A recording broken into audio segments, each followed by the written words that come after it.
بس دلته کې مالک چې راوړو مالک ویل تاسو چې وس کوي ول داغې نه پس په خپل کارونه کوي بس چې څنګه وس کو رورجان نو سناشنا مزه وکړ ډیر زیات خوند کو در داغې چې مونږ چې ختمولو کار لرو وته سلامونه ټولو یاران دوستان ته نن قصه صدا سه شانته کې شروع کیږي چې راوته مو وډو کې مډو کې مې وته راخ کلو دلته کې مې چې وکتل نو د بل پارټنر سره مې پارمان ولاړو چې مونږ کلی والد او غپې شپې وسلګول ماته مل راځه غپ لګو ما وتل د غپ ټیم نه بس سیده په موټر سایکل باندې کېم مالک رنگونه کول یره بل تاسو زر کار لراشي زما ول په کوړونو کې د شل مسلې دی ول تاسو زکار زر ختم کړئ چې تاسو تیوزین ول زما به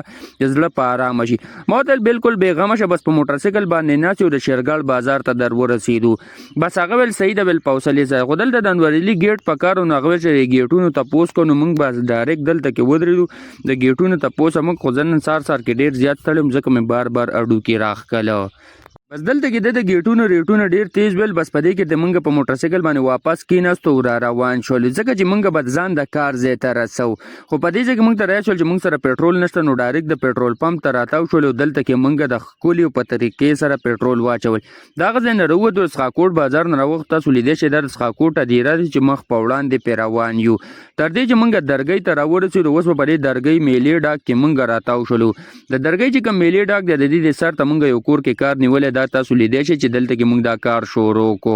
دا وړه شانته کې برانډا نه ده بلکې دا تقریبا 12-1300 فوټ برانډا ده سیټ د ګلندر پدې کې د چیو ټیم چې مالک ول راشي تاسو چې اوس کوي بیا به کارونه کوم ودل بالکل به غمش بسرالو ډایرکټ چیو ته کې نه سو چیس کلم شروع کړل تر دې چې موږ په خپل طریقې سره چې اوس کو دلته کړل زموږ بل پارټنر کار شروع کړل زه ته په بل ماشين باندې خخ کوله مزیدار ناستوما او غیر چا پیر تاسو برانډا لیدې شي چوکدا برانډا ده مازیګری ټیم شو د خیر سره موږ چوټي وکړل او روان شو کور طرف ته دا غلارې نه چې کله وروته میلې ډاک ته شو میلې ډاک تاسو لیدې شي وروته ته ډایرکټ د سخاکوټ بازار ته را نږدې شولو خو په دې ځکه ما ته رایا چول چې منګه به نور څه کو نو هغه راته ویل چې سم نه کو به ډایرکټ ځان کور ته رساو خو په خولي طریقې سره وده شخه خو پوره کنه ما ته وس خو ماقام ټیم دی په دې کې تخپل خوب څنګه پوره کې خو هغه راته ویل صحیح ده بالکل دغه ما کو بل بس لاړ چو ځان دا ما کا ما ته صحیح ده دې ځکه منګه چې کله راوړل سیدو د شیرګل ته نږدې دي سکولونو خو کې تاسو ته خبره شیرګل سخاکوټ خو سکولونو په لحاظ ډیر زیات مشهور دی دا شیرګل بازار چې دلته بورډم لګیدل